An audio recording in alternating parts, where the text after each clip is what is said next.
dumating na yung mixer. So, testing nila kung okay bago iwanan nung nag-deliver. So, yeah. So, ito yung ipapanik bukas ng umaga.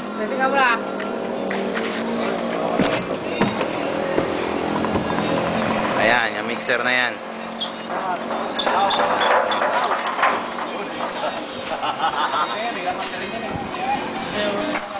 Ayan.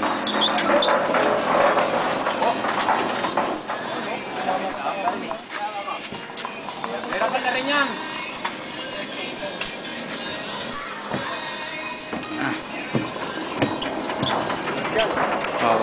Panila ako doon sa loob para makita mo yung itsura ng ilalim.